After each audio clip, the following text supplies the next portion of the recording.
The City of New York versus Homer Simpson from Wikipedia, the free encyclopedia, at en.wikipedia.org.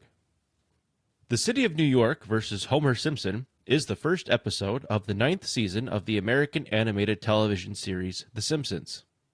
It was originally broadcast on Fox in the United States on September 21st, 1997, as the 179th episode of the series. The episode features the Simpson family traveling to Manhattan to recover the family car, which was taken by Barney Gumble and abandoned outside the World Trade Center, where it had been repeatedly posted with parking tickets and disabled with a parking boot. Writer Ian Maxton Graham was interested in making an episode where the Simpson family travels to New York to retrieve their misplaced car. Executive producers Bill Oakley and Josh Weinstein suggested that the car be found in Austin J. Tobin Plaza at the World Trade Center, as they wanted a location that would be widely known. Great lengths were taken to make a detailed replica of the borough of Manhattan. The episode received acclaim from fans and television critics, and has since been on accolade list of The Simpsons episodes. The You're Checkin' In musical sequence won 2 awards. Because of the World Trade Center's main role, the episode was taken off syndication in many areas following the September 11th attacks, but returned to syndication by 2006. The episode also features the first appearance of Duffman, who would become a recurring character in the series. Table of Contents. Section 1. Plot. Section 2. Production. Section 3. Cultural References. Section 4. Reception. Section 1. Plot. At Moe's Tavern, Moe informs Homer and his friends that one of them must be a designated driver, and Barney loses the choosing draw. After Barney drives the drunken men home in Homer's car, Homer allows him to use it to drive himself home, expecting Barney to return it the following morning. In his distressed state, Barney disappears with the car. 2 months later, Barney returns to Moe's Tavern, unable to recall where he left the car. Homer later receives a letter from the New York City government, which informs him that his car has been found parked in the World Trade Center Plaza and will be destroyed if not picked up in 72 hours. Homer reveals to the family that he had once been to New York before when he was 17 years old and had a horrible experience. Marge and the children persuade Homer to go retrieve the car, and he reluctantly agrees. When the family arrives in Manhattan, they decide to split up. Upon arrival at his car, Homer discovers it has been issued many parking tickets and has been wheel clamped. While waiting for a parking officer to come and remove the clamp, Homer buys klav kalash, a fictionalized kebab served on a stick, and several cans of crab juice in order to wash away the taste, and now needs to urinate, but is afraid to leave his car behind. He rushes into the restroom at the South Tower's indoor observation deck, but discovers that it is out of order and locked, so he must use the one at the top of the North Tower. While he is in the restroom, the officer arrives and issues another parking ticket as no one was present. Meanwhile, the rest of the family tours the Statue of Liberty, Little Italy, Chinatown, and the Empire State Building. Bart leaves the group to visit the offices of Mad Magazine, and is in awe when he sees Alfred E. Newman. The family attends a Broadway musical about the Betty Ford Clinic, and then takes a carriage through Central Park to where they are planning to meet Homer. Homer realizes that he needs to reach Central Park to pick up the family and get out of New York before nightfall. Ignoring the wheel clamp, he drives away but destroys the car's left front fender. After driving for some distance with the clamp, he borrows a jackhammer from a road construction crew and uses it to remove the clamp, but damages the car further as well. Homer eventually gets the boot off and races to Central Park and reunites with his family. While driving back to Springfield, the family reflects on their wonderful time, while Homer's hatred for New York remains. This section contains one image, with the caption, "The World Trade Center, seen here in March 2001, was prominently featured in the episode." Section 2. Production. Writer Ian Maxton Graham, a former resident of New York, had conceived the idea of having the family travel to the city to locate their missing car, and believed it to be a classic Manhattan problem. Bill Oakley, who had visited the World Trade Center when the construction of the towers was completed in 1973, suggested parking the car in the plaza of the buildings. Josh Weinstein observed that, quote, "When we realized that there was a plaza between the two towers, we knew it was a perfect spot to have Homer's car," end quote. The animators were told to make a detailed replica of the city. David Silverman was sent to Manhattan to take hundreds of pictures of the city and areas around the World Trade Center. When he returned, Lance Wilder and his team spent time creating new scenes and backgrounds, incorporating small details such as signs and hundreds of extras that would correctly illustrate the city.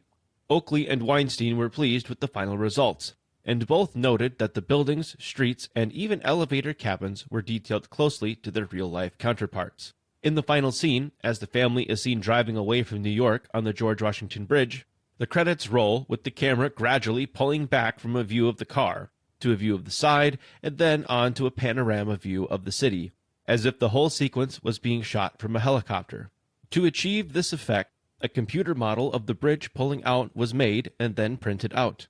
With the printouts, photocopies were traced onto the animation cells. The process took a long time and was expensive, as the use of computer animation was not widespread when the episode was produced. Director Jim Reardon wanted to replicate films that ended in a similar way and commented, quote, "I remembered that every movie located in New York would pull back if you were leaving town on a bridge," end quote. Shortly before the episode aired, the production staff contacted Fox to make sure they would not run commercials during the credits. Ken Keeler, who wrote the lyrics for the You're Checking In musical number, spent 2 hours in a room alone to write the song. Upon sharing the lyrics with the rest of the production staff, some revisions were made, although little was changed. Bill Oakley was unsatisfied with the part of the musical where the actor sings, "Hey, that's just my aspirin," claiming that a better line could have been written. Due to the prominence of the World Trade Center in the plot, the episode was removed from syndication after the September 11th attacks. By 2006, the episode had come back into syndication in some areas. However, parts of the episode were often edited out. One previously such edited item is a scene of two men arguing across Tower 1 and Tower 2, where a man from Tower 2 claims, quote, "They stick all the jerks in Tower 1," end quote. Co-executive producer Bill Oakley commented in retrospect that the line was regrettable. In 2019, a hand-drawn cell from the episode, depicting the two towers, was given to the National September 11th Memorial and Museum, in what the curator termed a hilarious and tender donation. Some conspiracy theorists believe that a scene in the episode foreshadows the September 11th attacks. In it, Lisa holds a brochure for a $9 bus fare with the World Trade Center shown in the background. Showrunner Al Jean said in an interview with the New York Times in 2018, quote, "There is a frame where there's a brochure that says New York at $9 a day, and behind the 9 are the Twin Towers. So they look like an 11, and it looks like a 9/11. That one is a completely bizarre, strange thing," end quote. Bill Oakley, the episode's showrunner, reacted to a New York Observer article in 2010 via Twitter by saying, quote, $9 was picked as a comically cheap fare. To make an ad for it, the artist logically chose to include a silhouette of NYC. I signed off on the design. It's pretty self-explanatory. And I will grant that it's eerie, given that it's on the only episode of any series ever that had an entire act of World Trade Center jokes. End quote. This section contains 2 images. Image 1, with the caption, David Silverman was sent to Manhattan to take photographs of the area in order to make the episode more accurate. Image 2, with the caption, the 9 and the Twin Towers to the right of it have been described by some conspiracy theorists as foreshadowing the 9/11 attacks. Section 3. Cultural References. The song used during Duffman's first and subsequent appearances is Oh Yeah by Yellow, popularized in the film Ferris Bueller's Day Off. The original Famous Ray's pizza shop Homer sees is a parody of independently owned pizza stores that carry the name Ray in their name. The musical sequence played during the Flushing Meadows segment is a stylistic parody of the piece Flower Duet from the opera Lakme by Leo Delibes.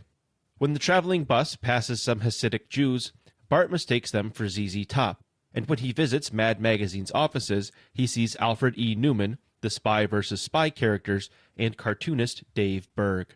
The actor in the musical number You're Checkin' In was based on Robert Downey Jr., who was battling a cocaine addiction during the time of the episode creation, just as the character in the musical was. The sequence where Homer races alongside the carriage in Central Park was a reference to a similar scene in the film Ben-Hur.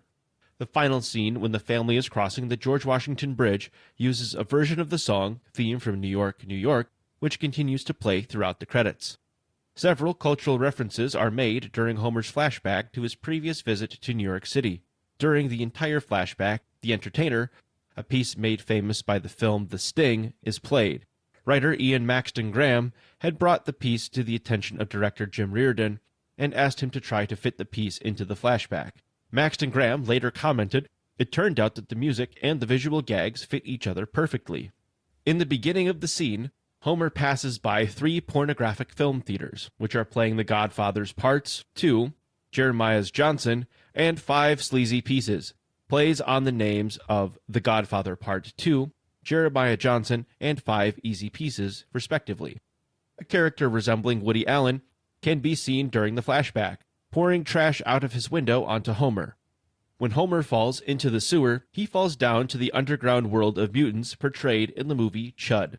This section contains one image, with the caption, "Bart mistakes a group of Hasidic Jews for ZZ Top." Section 4. Reception. In its original broadcast, The City of New York versus Homer Simpson finished 18th in ratings for the week of September 15th through the 21st, 1997, with a Nielsen rating of 10.7, equivalent to approximately 10.5 million viewing households. It was the highest-rated show on the Fox network that week, beating King of the Hill's Season 2 opener, How to Fire a Rifle Without Really Trying. The episode was well received by fans and television critics.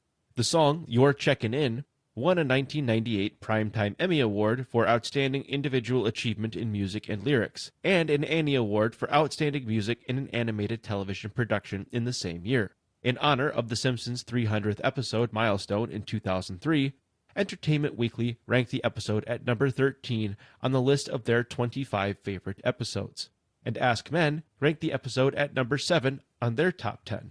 In both cases, it was the second most recent installment chosen to co-inhabit the lists. IGN named the episode Best of the 9th Season, claiming, quote, "This is a very funny episode that started Season 9 off on a strong note," end quote. Since the release of the Season 9 DVD box set, the episode has been highlighted by newspaper reviewers to show excellence of the season. Ian Jones and Steve Williams, writers for British review website Off the Telly, claim that the episode, quote, "ditched all pretense of a plot and went flat out for individual unconnected sight gags and vignettes," end quote. The two noted that it was their least favorite debut episode for a season of The Simpsons. In a separate article in Off the Telly, Jones and Williams write that the episode, quote, "wasn't shown for reasons of taste and has never appeared on terrestrial television in Britain," end quote, referring to a BBC Two schedule of the 9th season, which began in October 2001. Screen Rant called it the best episode of the 9th season. There are references available in the written form of this article. Please be sure to verify information found on Wikipedia using the references provided or by cross-referencing the information yourself. This sound file and all text in the article are licensed under the Creative Commons Attribution Share Alike 4.0 International License, available at creativecommons.org/licenses/by-sa/4.0.